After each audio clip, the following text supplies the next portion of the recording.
আল্লাহ রাসূল আমাদের লক্ষ্য করে বলেন, কাফা বিল মারই কাযিবান ওয়া ইউহাদ্দিসু বিকুল্লি মা সামিআ।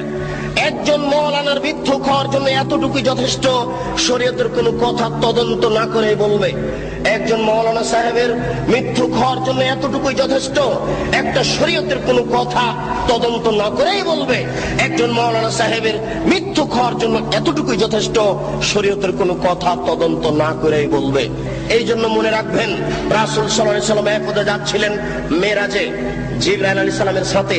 তিনি দেখলেন কতগুলি লোকের জিহ্বাকে আগুনের কেঁচি দিয়ে কেটে দেওয়া হচ্ছে, কতগুলি লোকের জিহ্বাকে আগুনের কেঁচি দিয়ে কেটে দেওয়া হচ্ছে। আল্লাহর নবী বললেন, মান হাউলায়ে? জিবরাইল, এরা কারা যাদের জিহ্বা কেটে দেওয়া হচ্ছে? জিবরাইল আলাইহিস সালাম বলেন, হাউলায়ে খুতবাইন মিন উম্মতিক, এরা হচ্ছে আপনার উম্মতের বক্তা, যারা বক্তৃতা করে বেড়াতো, তাদের জিহ্বা আগুনের কেঁচি দিয়ে কেটে দেওয়া হচ্ছে। কি বুঝলেন? বুখারী শরীফের এক হাদিসে এসেছে, আল্লাহর নবী বলছেন, ইয়াউমুল কিয়ামা, মাওলানা সাহেবকে কিয়ামতের মাঠে জাহান্নামে নিয়ে যাওয়া হবে। জাহান্নামে নিক্ষেপ করার সাথে সাথে তান্দালে কক্তাবহু, মাওলানা সাহেবের নাড়ি ভুঁড়ি সব ঝরে পড়ে যাবে। মাওলানা সাহেব ঘুরতে থাকবে তার নাড়ি ভুঁড়ির চতুর্দিকে।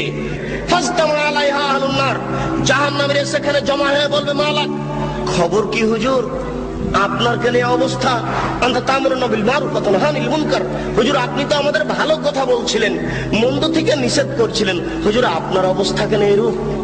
হুজুর তখন বলবেন, কি বলি, আমরুকুম বিল মারুফ ওয়া লা আতিহি, আমি যে ভালো বলেছি ভালো করিনি। যে মাছ দিয়ে ভাত খায় মানুষ, কাঁটা ফেলে খায়, বুদ্ধি আছে, কাঁটা সহ খায় না। অতএব শরীয়ত যেটুকু জানতে চাইবে, যেটুকু জানতে হবে, সেটুকু প্রমাণ সহকারে জানতে হবে। আল্লাহু আল্লাহ।